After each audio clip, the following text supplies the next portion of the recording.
another one of those X types, and someone that is a bit more polarizing for fans, depending on who you ask. I feel like you could ask 10 people about our next player, Mr. AD Mitchell, and you might get 5 people that love him and 5 people that absolutely hate him. I feel like there's no one in the middle for the Yeah. most part. Obviously, there is. I don't want to speak in absolutes, but most people are either very in on Mitchell or are very out. Very few are in the middle. There are some red flags, but he's next up on our list, and some of his comps are really fun here. We got 2 of them right there on the screen with Mike Williams from the Chargers, now with the New York Jets, and then Chris Godwin up there as well. Mitchell's a really intriguing one, given similar to Thomas with the physical tools and traits that he has. But like we talked about, there are some red flags to his game to go along with those really, really strong positive flashes. And that's part of the reason why he's such a polarizing prospect. Right. And he's a guy, I'll admit, I have a second round grade on him. I know a lot of national analysts and draft Twitter have him, as a solid first rounder, some in their top 25 players. I'm not quite there. I think he's a thick, strong receiver. He's well proportioned, runs with really strong lean. So he's got a really strong lower body. I'd equate it to, like, if we're talking stylistically, to Shakir, how he kind of leans like a running back and can run through some of those generates arm that kind of tackles. generates that whip or that recoil in his lower body and springs. And we've talked about it. He's explosive, but he's a different type of explosive. It's powerful. And I think that kind of plays into that. He positions his body really well to shield the ball. We'll use physicality and length to separate.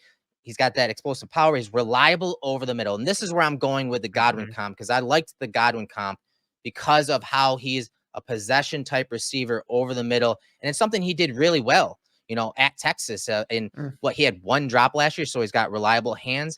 And when you tie it into the Bills offense last year and some of the reasoning behind not throwing over the middle all that often or with efficiency, I think adding a guy like Mitchell, much like a guy like Godwin, as you'll see on this play, he can help you obviously vertically with his speed, but I see a lot of those dig routes, those post routes, these routes over the middle, like Godwin's running here in the traffic, in, sure-handed catch, with a hit coming here against the Chiefs. I see a lot of that in Mitchell over the middle.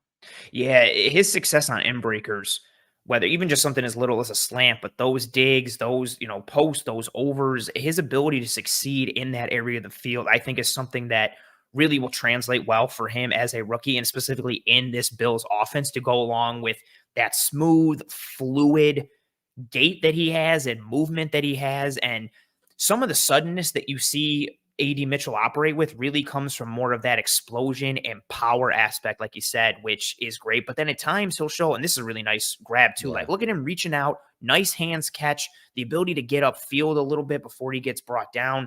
Just, he's got soft hands, and he shows it in a variety of ways, like making catches like this above his head, or ones that are outside his frame in front of him or behind him, or he's making basket catches downfield. He's got good ball tracking, soft hands. He's got a good catch radius, able to extend and reach outside of his frame vertically and horizontally. So throws above him and or behind him, like on that clip right there. I also think there's times, especially on his deep routes, he shows the ability to attack leverage of defensive backs. And all he needs is slight hesitation or slight deception, because once he puts that foot in the ground, it's power and explosion and burst coming out with that after. Oh, and this is the double move, right, against Oklahoma State. Top of the screen. And again, this isn't the most amazing, out and up ever, the most amazing double move ever, but look at how smooth he is coming out of it, the pace. And then that's where it is, how athletic and smooth that over the head basket catch is. And he immediately transitions that into getting past the safety and generating some more yak. That's real pretty. Oof. Yeah. And the thing with him, and probably why I'm not so high on him, if you watch the Georgia tape when he was at Georgia, like he showed this a little more consistently. But I feel like he runs like his routes. I mean, he kind of half-asses it. Let's be honest. Not trying at all, but then he separates with that explosion, which won't fly at the NFL level, and that's part of the red flags. Yeah, and it won't fly when you're talking about the Bills offense, because even if you're on the backside of a play, with Josh Allen, he's going to extend the play, and you better be running full speed. Just because you're a clearing route and you're already 50 yards downfield, that doesn't mean your route's dead. And so, half-assing it. And I will say, the disclaimer on that is, I feel like that was part of their offense. It was like, you saw Worthy do it a little bit. Yep. Some offenses, when you're not the primary or secondary, you're not running 100% because you're an up-tempo offense. You want to save Mhm. some of your energy for that play that actually goes to you. So some coaches, some staffs allow wide receivers to do that. Art Briles, Baylor back in the day, that's kind of the same type of thing with Steve Sarkisian at Texas. Mhm. So I will give him some of that leeway, but it happens too often for him, and they won't allow that to happen at the NFL level, especially if you're playing with Josh Allen. And I just feel like there were times where he played slower than his time speed, right? Yes. Slower from that than that 4.3 I was speed. not expecting that 4.3 because No. of how he plays on tape. Even when he's really cooking, I didn't think he ran that, but especially just in general, yeah, I wasn't expecting it.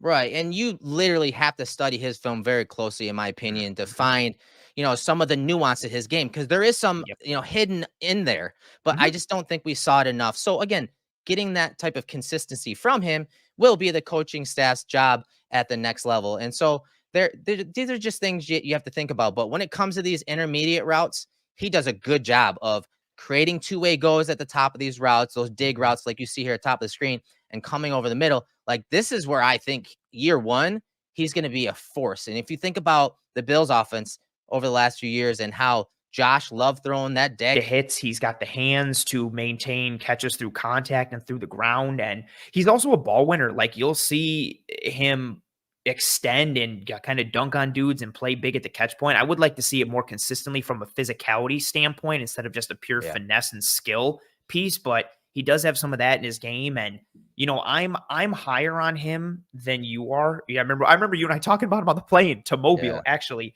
but even within that, I still have a 2 on him as well. Yeah. But again, and I feel like we say this all the time, not everybody taken in the first round has a first round grade. And so Right. when you're getting there and sitting there at pick 28, it's like, oh, okay, like you took a guy with a second round grade. Oh my God, that's terrible. No, that's kind of just like naturally how it happens. Yep. And I think where he goes will be very important. I loved your comment just to piggyback on it quickly of, what's asked of you and what's tolerated. Like even you and I in prepping for this episode, we were talking about his blocking. Sometimes his blocking looks absolutely atrocious. Like he could Right. not care less and has no effort. And then there's that rep, like the one against Oklahoma State in the Big 12 game on that 4th and 1, Fourth down. where, Yeah. yeah, where he completely murks the Wipes corner them out. and drives him 10 yards downfield. And so I feel like a lot of it is he shows these flashes. If Hmm. you can tap into him, and maybe it's just pure expectation, and maybe how he operates with that laziness or lack of effort at times is accepted or is coached or is allowed, whatever have you, wherever he goes, if they can tap into those flashes and getting that more consistently and generating that type of play out of him, man, you could have something really special on your hands. And that's an aspect of his game that is really intriguing overall, and kind of puts him into that future type of X conversation. Yeah, exactly. I agree. I do think he has the ability with his size, his speed, and again, he's one of the younger wide receivers in this draft class, Good so point. that he's still ascending. And again, once he gets coaching regularly, it's not just hey, run to open space. I Yeah. do think he will improve. That's the college game, man. Yep. Like run to green, and I don't blame him. That's just the way things are at the college level. It's gonna be a little different. It's gonna be an adjustment, but again, I think there are some roles, some routes, some concepts that early on he could get broken in into that and the NFL game and the processing and speed of the game, but also he's got the physical measurables, the physical tools to win early, to have some of those splash plays that the Bills offense needs.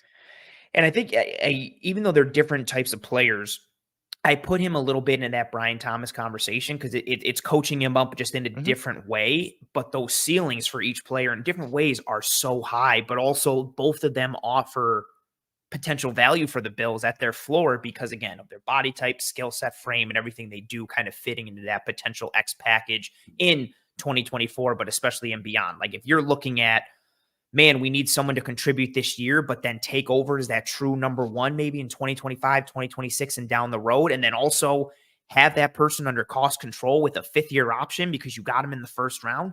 That's where that Brian Thomas comes in, and that AD Mitchell potential as well. And that's why both of those guys are extremely enticing to a lot of Bills Mafia